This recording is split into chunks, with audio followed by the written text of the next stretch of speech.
Right, it's that bit in the podcast when we talk about what it's like to go viral. Now, you may remember that a couple of months ago now, we covered a story about how one dad's complete and utter dedication to getting his daughter to Taylor Swift and to seeing or hearing at least a Taylor Swift concert went viral. Let's just remind you of the clip that we're talking about. Mama bleachers, dreaming about the day when you wake up and find it. What you're looking for has been here the whole time. You can see the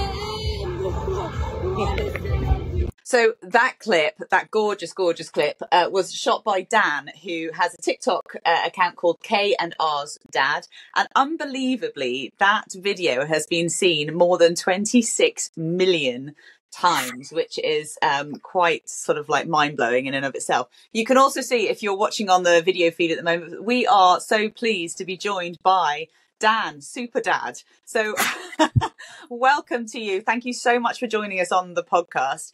The video's glorious. Kira is clearly having the best time ever. You look like you're not.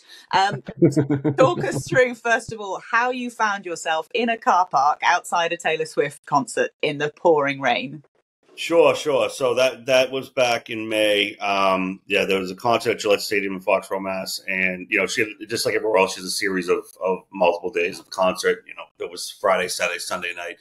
And, we had tried to get tickets through the online buying portal twice. I had, there was an early, if you were early registered, you could get a ticket. And then there was another opportunity if you had a Capital One credit card, which I was a customer of. So I tried both times to do that, but I got timed out on the queue both times. And then, I'm not a stranger to buying resale tickets for events, but when I saw the price gouging that was happening on the Taylor Swift tickets, I said, that's not it. What was it? The tickets, the nosebleeds or the cheap seats were over $1,000, I think. Yeah. So anything worthwhile to get was, there was some north of $10,000 a ticket. So it was a little out of control. So, there was some folks doing some charity raffles. I probably still spent $500 trying to get tickets through other methods. And then, so leading up to the show, I think it was Wednesday before, Kira's friend from school, her mom has some business related to Gillette Stadium and she gets tickets to every show because of it. And she knew Kira was this, diehard Swiftie and decided to invite her to join her for the show. By Thursday, the mom called my wife and said that the tickets came, and unfortunately they weren't 4 for one night. They were 2 for 2 separate nights. So bubble burst. The world's ending. Nothing else can happen. I happen to have a very good friend who lives there's very few homes that are in walking distance to Gillette Stadium. It's not in Boston. It's out in the suburbs, and it's kind of down like a main route, and you really go one way in, one way out. But if you live in the area, you can come in town through another way. And a friend lives nearby there, so I wasn't gonna sit through all the traffic and all that to get there. But I had called my friend to see if we could park in the driveway, and we ended up doing that and walking over to the stadium, because around Gillette Stadium, like a lot of places now, there's a mall, there's restaurants, there's all that type of stuff. So I had offered to her on Friday night to go over there and, listen to some music from outside and blah, blah, blah. And yes, there'll probably be other people there. You'll have a good time. And she wasn't feeling it. It was a beautiful night, not a drop of rain and not a cloud in the sky. And she didn't want to go. So Saturday morning, however, she decided to ask if the offer still stood, and asked. You can't take it back then. You can't take it back. I'm like, whatever. So I'm like, this won't last long. It's pouring out. We'll go over for a little bit, and we'll have dinner and we'll leave. We ended up, there from start to finish. Wow, it's a 3-hour concert or something, isn't it? It's a long time. Oh, it was long. Yeah, it was very long. I was shocked at the fact that we did it, and then there was probably, I would say, maybe up to 2,000 people outside. I was going to ask you that because I mean, like, as you know, obviously it's an amazing thing that you did to stick to your guns and actually follow through with the offer, even with the weather forecast. But it looks like there's a ton of other people out there doing exactly the same. Yeah, the video wouldn't have happened had it not been a crowd, because where we were standing, the entrance to Gillette Stadium, there's like a big opening, and you can see straight in. You could see the big video screen she had, and you could see you could see. I mean, she's 200 yards away, 30 yards away. But you could see her on stage, and you could hear everything perfectly. And then we kind of had this really nice spot, and then the crowd started filling in around us, and I'm 6'4", so. Putting her up on my shoulders, gives her a good vantage point. So able to give, she's 13 now, so she's not sitting up on top anymore. But I had her on my. I mean, like, yeah, that's some strong shoulders you've got there as well. Yeah, tell me you didn't have her up there for 3 hours. It wasn't 3 hours. I was just gonna say, just to clear out any myths. I'm an honest, God-fearing man. She was not up there the entire time. Okay, good. We ran into some. We just moved to a new town, and we grew up in. She's from South Boston, a neighborhood in Boston. So am I. But some of her friends from South Boston had been there as well, so we were able to. She was able to meet up with those girls and have a good night for the rest of the evening. One of the reasons why we're obviously talking to you today, though, is because you filmed it. You filmed your experience there. And then that video just completely took off on social media. So whose decision was it to film the moment? And are you kind of like active on TikTok anyway? So I have a friend who is, well, I feel like more of a mentor who was. His name is Ray Flynn, was former mayor of Boston, and he was the ambassador of the Vatican. And Ray Ray worked for a gentleman who ran for U.S. President Hubert Humphrey back in Ray's almost 80, around 80 years old, so it was a long time ago when he was a young kid. And when Hubert passed away, Ray was the keeper of all the photographs from the event.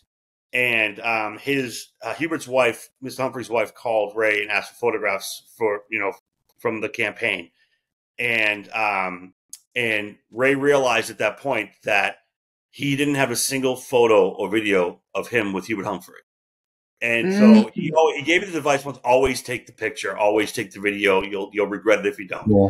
And so I've always done that. And so it's more for myself and more to share with my wife, who wasn't with us at the time. She was, she was just unavailable to come sit on the rain, I guess.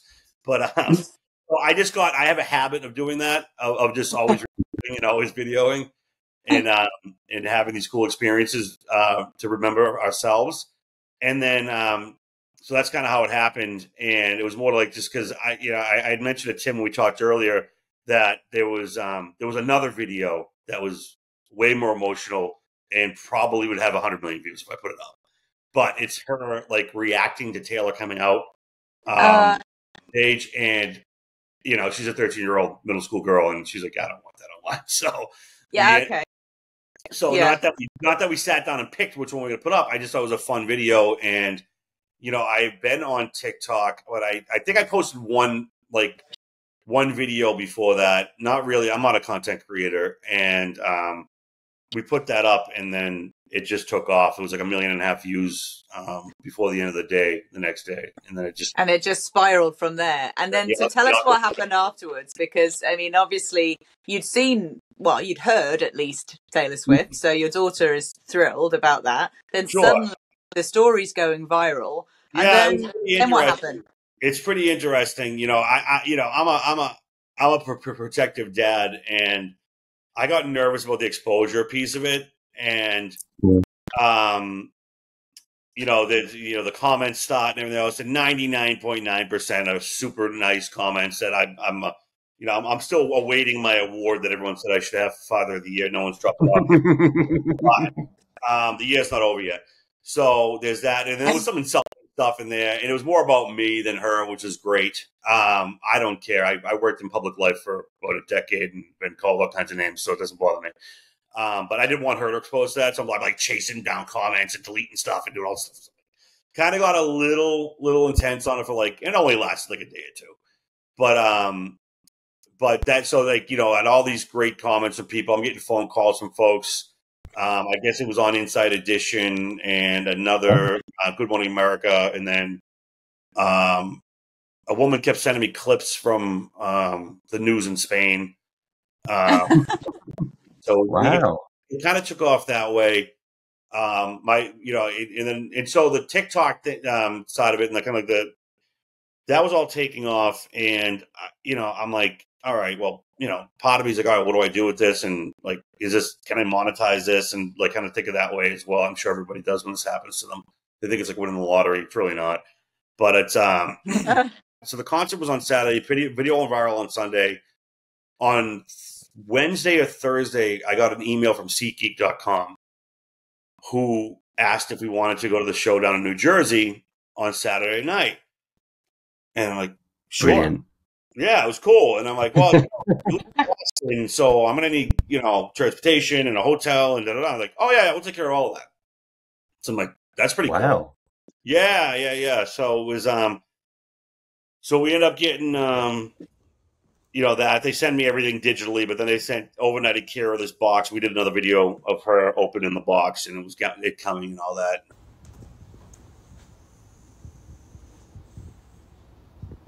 Stop! You're serious! Read it out loud. Kira, we saw your dad's TikTok of you in the rain in the parking lot outside Taylor's show. We wanted to surprise you. We talked to your dad, and you're seeing Taylor Swift tomorrow, Saturday, with floor tickets. We hope you both have an amazing time. Oh my God, you're kidding. Show me the card. That's crazy. Turn it around. Isn't that wild? That's crazy. The seats that we had in New Jersey, but it's like a New York. It's where the New York Giants, New York Jets play. The seats that we had there, the resale on those was like $10,000 a seat. So it looked amazing. Those views. Well, I said, Kira, we can throw these up online, and we can go. We're a virus. We love. Her mom. Now that's some content for you as well. If you're looking for more content, you can suddenly go flog the tickets you've just been given as a gift. Then no. What an experience! I love it. What a brilliant ending to it. I mean, I intended on. I said, I'm like, listen, we could resell these when the European tickets open up. We can. I was just saying, her mom is a dual citizen of Ireland. She's got family over there. I'm like, we can go to Dublin. We've been over there already. They love going there. We can go to Dublin and see the show for probably the same amount of money we're going to get from doing this. But she wasn't having it. She was impatient. Blame her. Yeah. That's brilliant. Yeah, it was cool. So, I mean, I think it's a really good point. And again, I think it's great to hear. I mean, I'm considering with my daughter as well is, she's obviously a lot younger than Kira, but thinking about that, the glare of social media and, the great thing going viral, a lovely moment for you as a dad, but also being really protective of her as well and thinking about, you don't want any backlash or her to be affected by any of the comments. That must be really tricky. Yeah, it is tricky. And then, it's not just a comment saying, in real life, in school and whatnot, it's, every boy in school is now talking about it. And, she's, and the girls are talking about it.